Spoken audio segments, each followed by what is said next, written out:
Finally Subhadra योजना रे आसीगला टंका। सुभद्रा पाई प्रथमे परीक्षामूलक भाव में 1 टंका पठाई सरकार। तेबे जेउ मानक अकाउंट को 1 टंका आसीथिला सेमानक अकाउंट को 4999 टंका आसीछि।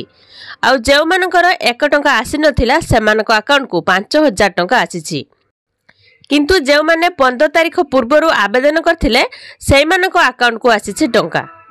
ए सुभद्रा योजना रे आवेदन करबा पई से भली कोनोसी आवेदन सीमा नहीं। आज जेउ मानको प्रथम किस्ती टंका मिली नहीं से माने आवेदन करला परे पुडी मिलिबो। एपरिकी जेउ माने प्रथम किस्ती टंका न पाइबे से मानको परवर्ती किस्ती रे एका बेले 2टी किस्ती मिलिबो।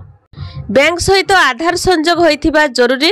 ता सहित हिताधिकारी मोबाइल नंबर टी मध्य आधार कार्ड सह लिंक होइथिबा आवश्यक। ए सुभद्रा योजना रे 21 वर्ष रु 60 वर्ष पर्यंत महिला शामिल होई पारबे। वर्ष को 2टी किस्ती रे महिला को ए टंका मिलिबो। प्रत्येक किस्ती रे महिला को अकाउंट को सीधा सड़क टंका आसीबो।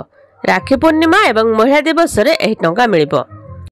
जो महिला मानक खाता को प्रथम किस्ती भाव 5000 टंका आसीछि से माने द्वितीय किस्ती भाव में मार्च रे 10000 टंका पाइबे। तबे प्रधानमंत्री नरेंद्र मोदी जनता मैदान ले सुभद्रा योजनार शुभारंभ करछंती। निज जन्मदिन रे ओडिशार महिला मानकु बड़ भेटी प्रदान करछंती मोदी। आज ओडिशार प्राय 25,11,000 हिताधिकारी खाता को आसीछि सुभद्रा टंका।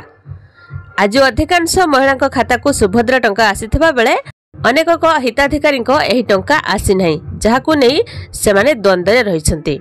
तेबे प्रभाती परिडा सूचना दैछंती जे 17 तारीख अर्थात आज परे आवेदन करुथिबा महिला मानकु सुभद्रा योजनार लाभ निश्चित भावे मिलिबो। ए सुभद्रा टंका पई आवेदन करबाकू कोनोसी निर्दिष्ट समय सीमा नहीं।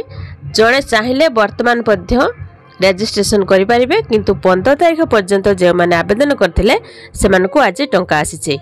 आ आपण मानकर ए सुभद्रा योजनार टंका आछि कि नहीं कमेंट बॉक्स रे कमेंट करके कहिबे। वीडियो गुटे लाइक करिवे।